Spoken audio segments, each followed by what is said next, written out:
Во една држава е битно, нели, кога некогаш политиката не е успешна за државата, црквата била таа што го водела народот. Има ли сила сега црквата тоа да го стори во овие вакви времиња на пребирање? Црквата е, како е речено, половина од едно цело во една држава. И го делела и го дели се она што се случува со својот народ, така да сметам дека во ова време црквата мора да го направи она што треба за себе да го направи. Ние сме исправени пред еден проблем на прифаќање од останатите православни цркви. Сите оние случувања, од е познато, црквата е издвоена од државата и секоја пречекорување, би рекол, на тој однос би било пречекорување на нешто што значи мешање во надлежностите на едни со други. Црквата превземела некогаш улога и на она што значи надвор од нејзината рамка. Меѓутоа тоа биле вонредни времиња, вонредни случувања и сметам дека ова наше време има добри политичари кои треба да си ја извршуваат функцијата и обврската за која и се избрани. Така да црквата треба да продолжи да се води грижа за својата црковна политика. Меѓутоа, оние добри политичари што вие велите не го решија прашањето, односно проблемот со прославата на Аснум.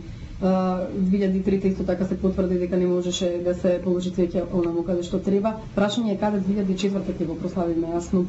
Имаше идеи токму и од црквата за промена на местото, историското место. Каде ќе го прославиме, бидејќи јубилеј?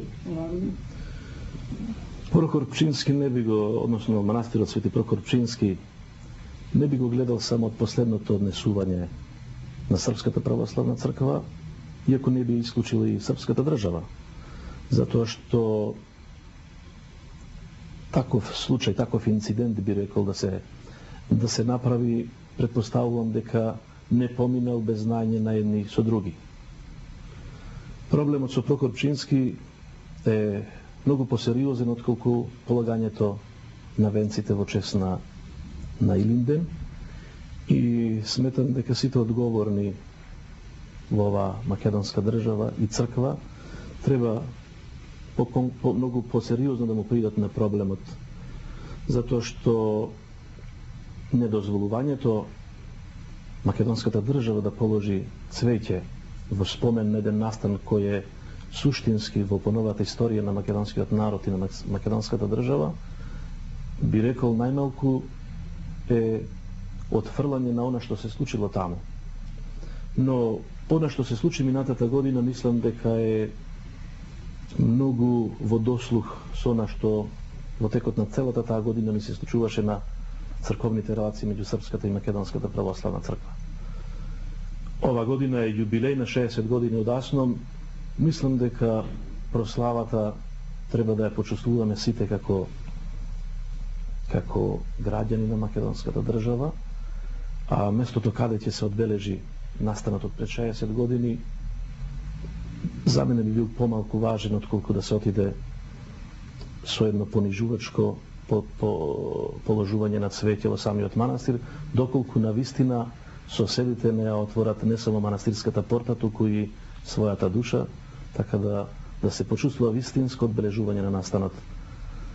Таму се случувале инциденти пред неколку години, си спомнувате, таму беа физички нападнати граѓани од Македонија кои отидоа да го чествуваат празникот Илинден.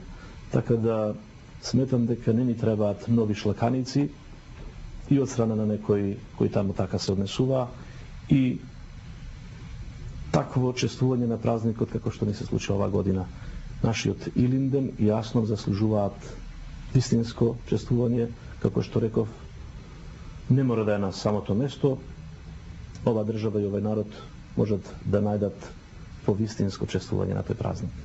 Од 2003 имаше многу економски проблеми, јас би рекла, што барем граѓаните го кажуваат, јавно имаат проблеми. Како тие да издржат во една ваква состојба, каде што не се многу среќни во однос на економскиот живот и социјалниот? Економската криза е навистина повеќе од очигледна. Нашиот народ, сите ние ја живееме оваа економска криза затоа што црквата не е издвоена од проблемите што ги чувствува нашиот народ. Но мораме да го кажем и тоа дека сме имале и потешки времења. И овој народ наш издржал. Наша порака би била да го зачуваме мирот, сето друго ќе ни се придодаде.